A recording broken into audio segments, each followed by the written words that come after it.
Hello guys! Hello! Welcome dito sa aking channel. Kapalaran 888 guys. Okay. So, let's check.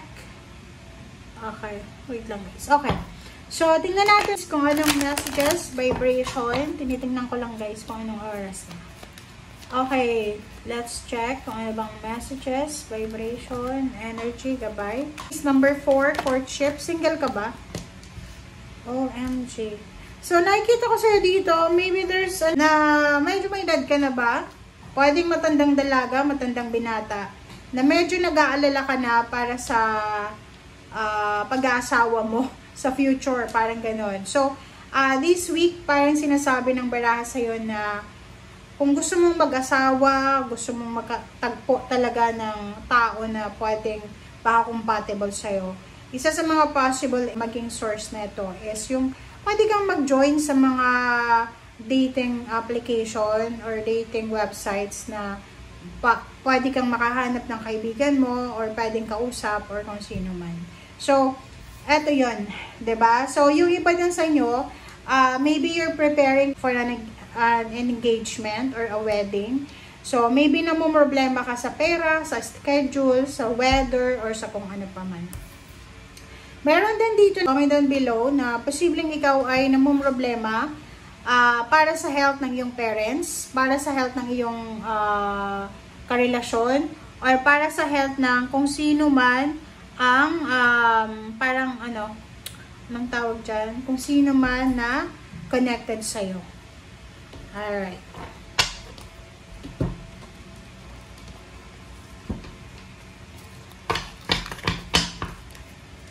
Okay, let's check. Ano pa ba ang additional messages para sa'yo?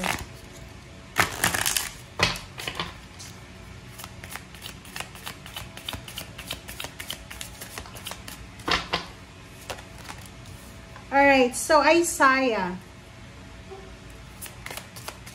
From Isaiah. It is a good time to give birth to new ideas and situation in your life. I am watching over you, guiding you, and protecting you during these changes.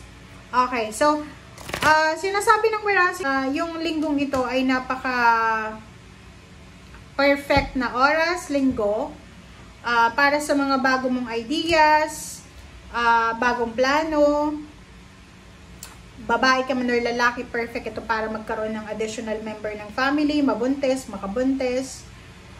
This is the situation na pwede kang mag-apply ng trabaho, maghanap ng trabaho, pwede kang lumipat ng trabaho, mag-launch ng business, mag-isip ng business, or ano pa man. And sinasabi ni Isaiah na he is watching over you, guiding you, protecting you sa kung ano man na pagbabago na to na posibleng darating sa'yo. And Merlina, sinasabi ng baraha, this is concern diba? So, related siya dito sa number 33 na if you are confused, kung halimbawa na hindi ka naguguluhan ka, diba? Hindi ka makapag-desisyon, sinasabi ng baraha na siguro, bago ka gumawa ng desisyon, minsan diba, pag nasa crossroad tayo, mas mabuti nang hindi na lang tayo wag na lang tayong gumawa ng desisyon, wag na lang gumawa ng aksyon, palipasin na lang muna natin yung araw or linggo. So, maybe next week ka na desisyon or gumawa ng kung ano man na action. Okay? Alright. So, let's check.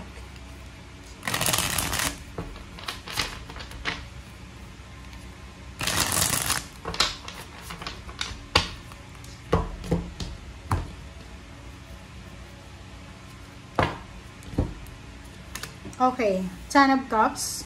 Wow! Aha! So, sa linggong ito, maybe there's an incoming family celebration. There's a wedding or wedding anniversaries. There's a party, children's party siya. So, may posible dito nagpaplano kayo para sa party ng anak nyo. Or maybe this is a family reunion or maybe housewarming, house blessing. So, nakikita ko sa'yo na nagpaplano ka, abalang-abala ka sa linggong ito para sa kung ano man na okasyon na masaya.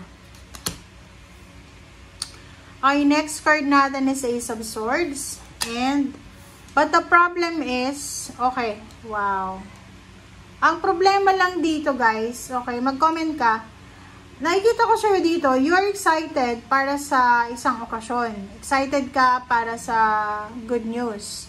Ang problema lang, meron dito isang tao, or maybe this is, hindi to Aries Aquarius. Okay, pasensya na ha, Aquarius to. My God, bakit ko ba sinabi Aries? Okay, so maybe you are connected sa, my God, bakit sinasabi ko Aries? So this one is maybe connected sa iyo, or connected sa, like, may connection ka ba sa Aries? Okay, so dito sinasabi ng baraha na mag-iingat tayo kasi possible na yung plano mo ay hindi siya matuloy. Yung party na yan, occasion, ay hindi siya matuloy. Because there's someone here, diba?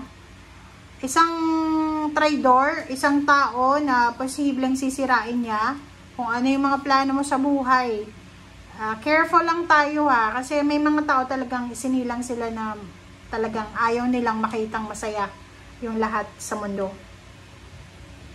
Yung Seven of Swords dito, this is maybe Gemini or any zodiac sign. Nakikita ko dito na yung plano mo, kaya nga ako, diba, ako ay parang dun ako sa low-key Pag may plano ka, about your money, about your job, about your travel, about your renovation, about your house, about your kids, wag mo yun pagsasabi kasi talagang literal yung evil eye sa ngayon guys. Okay? So dito sinasabi ng bara, maybe you're planning to get married, plano mong magpatayo ng bahay, plano mong mag-celebrate na parang ano to simple celebration. Basta excited ka. And the problem is, yun na nga, sobrang masaya ka, sobrang sayang-saya ka na, excited ka na, tapos may isang tao dito na sisirain yung momentum mo. Diba? Mag-send siya sa'yo ng message na nakakalungkot. Mag-send siya sa'yo ng message na sisirain niya yung ano mo, yung plano mong maging masaya. And posibleng makatanggap ka ng balita na hindi maganda, na pwedeng magdala sa'yo ng, but nandito yung Eight of Cups, sinasabi ng Eight of Cups na just move on. Kung kailangan mo mag-celebrate ka. Okay, kahit ano pa man yan na balita na yan. Okay? As long as na hindi siya directed sa'yo. King of Swords and Ten of Rods. Nakikita ko sir dito na isang direksyon ang posibleng tatahakin mo simula ngayong linggo na pwedeng magdala sa'yo ng additional baggages. Halimbawa, yung linggong ito ay makakahanap ka ng isang sitwasyon na madadagdagan yung trabaho mo, madadagdagan yung obligations mo, madadagdagan yung plano mo, parang ganun. Okay? So, thank you guys for watching. Bye!